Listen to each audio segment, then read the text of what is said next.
Hey everyone, and welcome back to Uncle Sam Fun English. I'm Theus. And I'm Belle. Ready for another exciting lesson? Absolutely. Today we're tackling how to think in English fast. It can be so frustrating when you translate in your head. We'll give you a simple 3-minute trick to start thinking like a native speaker. Let's dive in. So Belle, what's the biggest challenge people face when trying to think in English quickly? Well, Theus, I think the main struggle is that people translate in their heads. They hear or read something in English, then translate it into their native language, process it, and then translate their response back into English. It's exhausting. Absolutely. It's like a constant mental gymnastics routine. I remember when I first started learning Spanish, I would do the same thing. It was so slow and frustrating. Did you ever struggle with that? Oh, definitely. It's a natural first step, but it becomes a huge bottleneck. We end up focusing more on finding the perfect translation than on actually understanding and responding in English. It's like trying to run a marathon with ankle weights. Exactly. And it's not just about speed, is it? It also affects fluency. When you're constantly translating, you sound stilted and unnatural. You lose the rhythm and flow of the language. For example, thinking, the house red, instead of, the red house. Precisely. And it's not just word order that gets messed up. Idioms and expressions are a nightmare when you try to translate them literally. You end up saying things that make no sense or sound really awkward. Imagine translating, piece of cake, directly. Oh, the literal translations can be hilarious. But seriously, it's a huge barrier to effective communication. Think about someone trying to order food in a restaurant and struggling to translate a simple request. Or someone in a meeting, missing crucial points because they're stuck in translation mode. Exactly, Theus. And what's worse, this habit of translating creates a sense of distance from the language. It's like you're always looking at English through a filter, never truly immersing yourself in it. This hesitation makes everything take longer. I couldn't agree more. It's like trying to watch a movie through a dirty window. You can see the picture, but it's not as clear or enjoyable. So, how do we fix this constant translation trap? Well, the key is to start training your brain to think directly in English. It's about bypassing that translation step and creating a direct connection between your thoughts and English words. It sounds hard, but it is very achievable. Alright, so the first trick is to label everything around you, mentally or even physically. Start small. Label everything? You mean like, walk around my house naming things? Chair, table, lamp. Seems a little obvious? Exactly, but the key is to do it in English, of course. And go beyond just the basic nouns. Think about their qualities: comfortable blue chair, round wooden table, bright standing lamp. Okay, I see where you're going. So instead of just door, I think heavy wooden door or white painted door. Precisely. You're engaging your brain to actively describe things in English. It's about building that immediate association between the object and the English words. It's a mental workout. That makes sense. I can see how that would help bypass the translation step. But wouldn't I run out of things to label pretty quickly? Not if you get creative. Think about actions too. Not just I'm eating, but I'm enjoying this delicious, homemade pasta.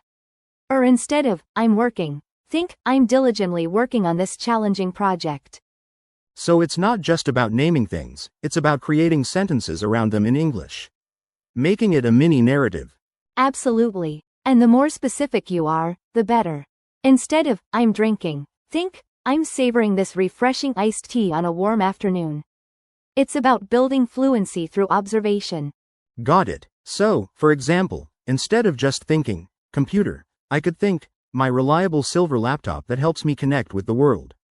Spot on. And you can do this anywhere, anytime. Waiting in line? Label the people around you. Impatient man in a blue shirt, friendly woman with a bright smile. This actually sounds kind of fun. It's like a little language game you can play with yourself all day long. It is. And it's incredibly effective. The constant repetition and association will help you internalize vocabulary and sentence structures.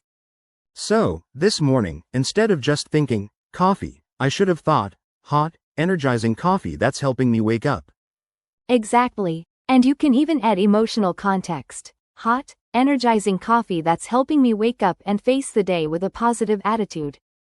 Wow, that's a lot more than just saying, coffee. I can see how this daily habit could really change how I think in English. It's all about consistent practice and making English your default language for internal monologue. Small changes, big impact. So Belle, what about those tricky situations where a word has multiple meanings? How do we avoid getting tripped up by that? That's a great question, Theus. Context is absolutely key. Don't just grab the first definition that pops into your head. Consider the surrounding words and the overall situation. Can you give me an example? I think that would really help clarify things for me, and probably for our listeners too. Sure. Take the word bank, for instance. It could be the edge of a river, or it could be a financial institution. The sentence, I went to the bank, is ambiguous. But, I sat on the river bank, is clear, and, I deposited a check at the bank, is also clear. Okay, I see. So, the words around bank give us clues. If I say, I'm going to bank on you, does that mean I'm going to put you in a vault? Laughing, not quite. In that case, bank on is an idiom, meaning to rely on or depend on someone. It's yet another meaning. So, watch out for idioms. They often have meanings that are different from the literal definitions of the words. Right, idioms. Those can be really confusing. So, besides context and idioms, are there other things we should be aware of when we're trying to think in English? Absolutely. Consider the level of formality. Some words are very formal, while others are quite casual. Using the wrong level of formality can sound awkward or even disrespectful. So, would it be weird to say, hey, what's up, to the Queen of England? Chuckles, yes, that would definitely be too informal. You'd want to use something more like, good morning, Your Majesty. How are you? Pay attention to the setting and your relationship with the person you're talking to. Got it. So, formality matters. What about those words that sound almost the same but have totally different meanings, like there, and there? Ah, homophones. Those are another common pitfall. There indicates a place, there shows possession, and there is a contraction of they are. Using the wrong one can completely change the meaning of your sentence.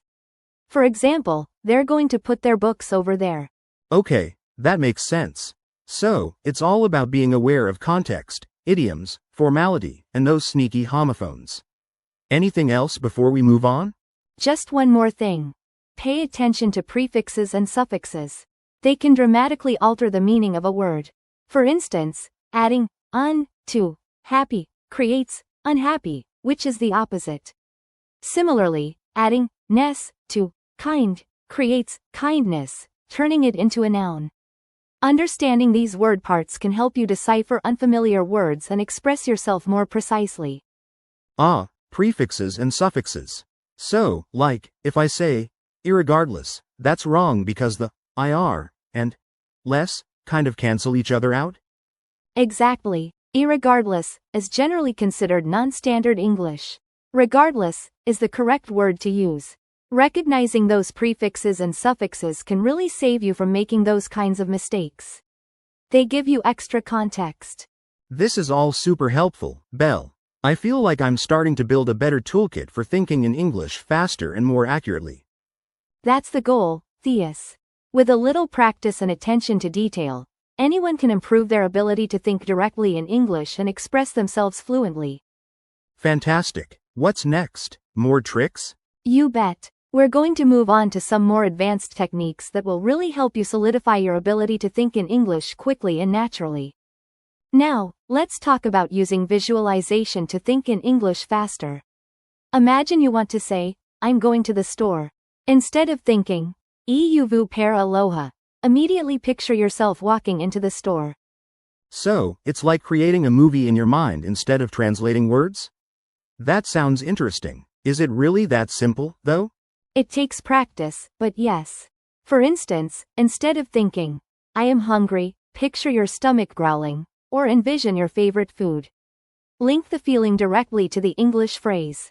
And if you're finding this helpful, don't forget to subscribe to Uncle Sam Fun English. We've got tons of tips to help you boost your English skills. Absolutely. One more thing. Try associating emotions with English phrases. If you feel happy, think, I am happy. Don't translate it from your native language. So, the key is to bypass the native language altogether and go straight to the feeling or image linked with the English phrase. That makes sense. Exactly. Let's say you're excited about something. Instead of thinking about the equivalent phrase in your native language, shout, I'm so excited. Feel the excitement along with the words. What if I don't know the English word for something I'm visualizing? Should I stop and look it up immediately? Great question. Keep a small notebook handy. Jot down the image or the situation, and then look up the word later. This will reinforce the connection. So, I make a note to find the word squirrel later because I visualized one running up a tree in the park. Got it. Precisely. Don't let the unknown word break your flow. The key is consistency. Even a few minutes of daily visualization will make a huge difference. Okay, so I'm picturing myself sipping coffee while reading a book. I should immediately think, I'm enjoying my coffee and book. Yes, and try to add sensory details. Is the coffee hot? Is the book interesting? This coffee is hot, and this book is captivating. This is more active than I thought. It's not just passively thinking in English, it's actively creating English language experiences in my mind. Exactly. The more vivid and detailed your mental images are, the stronger the connection to the English language becomes. So, if I'm walking down the street and see a dog, I don't just think, dog, I think, that's a cute dog. Perfect. And even better, add details. That's a cute, fluffy dog with a wagging tail. The more details, the better the connection. What about abstract concepts, like freedom or justice? How do I visualize those? Those are trickier, but still possible. Think of examples of freedom or justice. A bird flying, a courtroom scene, people voting. Okay, so for freedom, I might picture a child running through a field, laughing. Then I think, that child is experiencing freedom. That's a fantastic example. The key is to find a personal connection to the concept. What does freedom mean to *you? Okay, I'm starting to get the hang of this.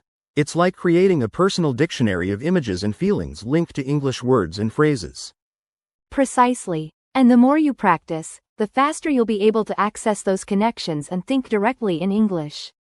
So, no more mental translation. Just direct access to the English language through images and feelings. I like it. It takes dedication, but it's achievable. Try this 3-minute trick every day, and you'll be amazed at how quickly your English improves. It sounds like a fun and engaging way to learn. I'm definitely going to give it a try. Thanks, Belle. Let's practice. I'm going to give you a scenario, and you have to react in English as quickly as possible. Ready? Ready as I'll ever be. Hit me with your best shot, Belle. I'm eager to see if this think in English trick actually works under pressure. Okay, you walk into a coffee shop, and the barista asks, "What can I get for you?" React. I want a grande coffee? Did I do it? It felt clunky. I'm not sure that was very fast or natural.